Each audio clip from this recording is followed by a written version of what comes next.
आपने मुझे चुनावी सुधारों पर बोलने का मौका दिया है, खासकर इसलिए क्योंकि मैं एक नई सांसद हूँ, मुझे दूसरों का नहीं पता उनका कैसा अनुभव रहा, लेकिन पिछला ये 1 साल मेरे लिए खासकर विपक्ष से रिलेटेड जो है बहुत ही ज़्यादा चिंताजनक रहा है। एक तरह से ट्रॉमेटिक मैं इसे कह सकती हूँ। हर दिन इन्होंने यहाँ पे तमाशा किया है, हमारा दिल दहल जाता था इनको देखकर। एसआईआर ये वेल में उतर जाते थे। यहाँ पर इन लोगों ने डराना, धमकाना, धक्का मुक्की, ऐसा कोई इन्होंने किसी तरह की कोई बदतमीजी नहीं है जो एक भी दिन इन्होंने संसद भवन चलने नहीं दिया। हम जनता के प्रतिनिधि हैं, हम यहाँ पर उनकी आवाज लेकर आते हैं, हम कुछ सीखने आते हैं, हम नए सांसद हैं।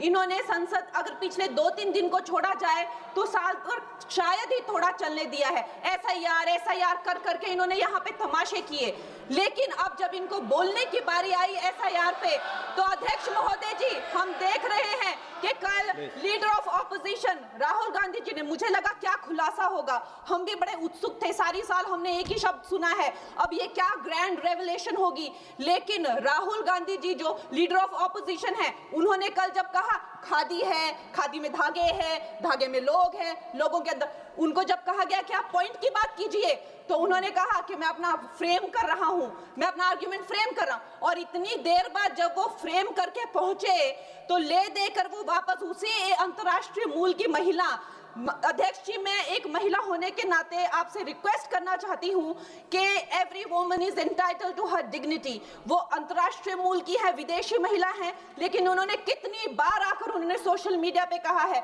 कि मैं कभी भारत नहीं गई हूं, मेरा हरियाणा चुनाव से कुछ लेना देना नहीं है। लेकिन फिर भी ये लोगों ने बिना किसी ठोस सबूत के उनका यहाँ पे फोटो बना के उन्होंने उनको उछाला, यहाँ पे उनकी तस्वीर उछाली यहाँ पर और यहाँ पर प्लेक कार्ड यूज करना भी अलाउ नहीं है। इन्होंने फिर भी नियमों का उल्लंघन किया। मैं चाहती हूँ सबसे पहले तो मैं इस सदन की तरफ से उन महिला से बहुत ही माफी मांगती हूँ कि इस सदन में बिना कि उनकी आजकल जो पर्सनैलिटी राइट्स का भी एक बहुत बड़ा क्राइम होता है, उसके उपरांत उनका फोटो यहाँ यूज किया गया, मुझे बहुत खेद है। भारतीय संसद भवन की तरफ से हम उनसे माफी मांगते हैं। और ये देखिए, महिलाओं का हमेशा ये अपमान करते हैं, लेकिन हमारे प्रधानमंत्री चाहे बेटी बचाओ बेटी पढ़ाओ हो, महिलाओं को शौचालय देने से लेकर, महिलाओं को गैस देने से लेकर, महिलाओं को जो है वो छात्रवृत्ति, न जाने कितनी ऐसी योजनाएं हैं। कांग्रेस वालों, शायद तुम लोग ये समझ नहीं पा रहे हो, ईवीएम्स हैक नहीं करते हैं प्रधानमंत्री लोगों के दिलों को हैक करते हैं। और ये लोग दुहाई देते हैं कि वो जो पुराने जमाने के दकियानूसी, वो जो चिट कागज पे लिखकर जो मतदान होता था वो सबसे अच्छा था। ये लोग भूल गए वो दिन, आप लोग भूल गए वो दिन। इंदिरा गांधी वर्सेस राज नारायण का केस, उसको जो है इतिहास में The case that shook the nation के नाम से जाना जाता है। उस पर मैंने एक फिल्म भी बनाई हुई है। वोट चोरी और वोटों की धांधली के लिए एक प्रधानमंत्री पे एक साधारण से नेता ने केस किया था और उस धांधली में वो पकड़ी गई थी।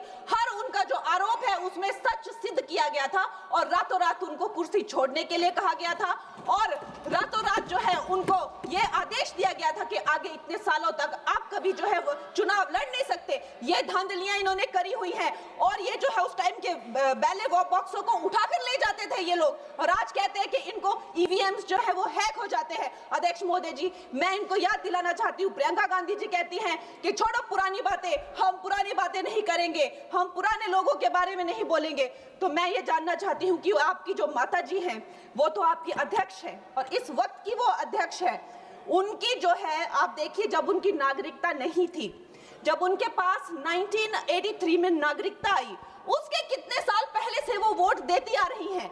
तो ये जो इनका जो परिवार है, एंटाइटलमेंट से जो ग्रस्त ये इनका परिवार है, ये प्रियंका गांधी जी को भी याद रखना चाहिए। चाहे आपका भूतकाल हो, चाहे आपका वर्तमान हो, आप सब लोग, चाहे ईवीएम हो या चाहे कागज पे लिखा हो, जब आप लोगों के चरित्र में जो है किसी तरह की मर्यादा नहीं है, आप लोगों ने कभी भी इस देश का, यहाँ की कानून व्यवस्था का, संविधान का कभी आप लोगों ने सम्मान नहीं किया हुआ है।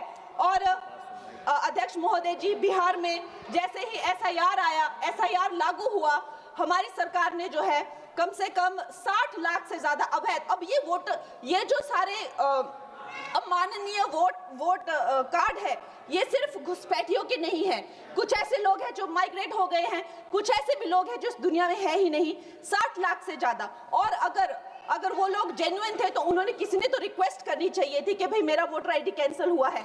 उसके उपरांत जो है 21 नए वोटर आईडी जो है उन्होंने दिए हैं। और इस तरह का एक माहौल बना बिहार में कि आज तक की सबसे ज्यादा वोटिंग जो है 67% वोटिंग हुई। नागरिकों में ये उत्साह जगा कि जो है इस तरह की जो क्लेंजिंग प्रोसेस है वो होना चाहिए। मैं एक देशभक्त होने के नाते अध्यक्ष महोदय जी, मैं ये प्रपोज करना चाहती हूँ कि हमारे देश में जो है हमेशा महीने 2 महीने बाद हमारे जो शीर्ष नेतृत्व हो गए, सारे अधिकारी हो गए, हमारे जितने भी रिसोर्सेज हैं, हम लोग उनको हर महीने 2 महीने में इलेक्शंस में जो है पुश कर देते हैं। इससे हमारे देश का बहुत ही भारी नुकसान होता है।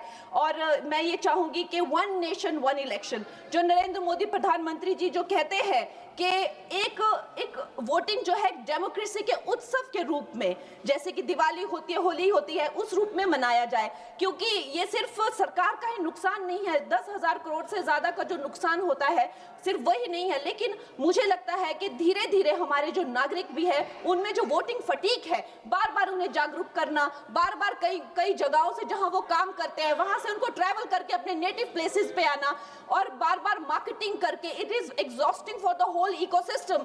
तो मैं ये प्रपोज करना चाहती हूँ कि 1 नेशन 1 इलेक्शन को लाया जाए। और ये जो भी हमें जिस तरह की जो असुविधा होती है हर महीने 2 महीने में इलेक्शंस की, उससे जो है हम बच सकते हैं। जय हिंद।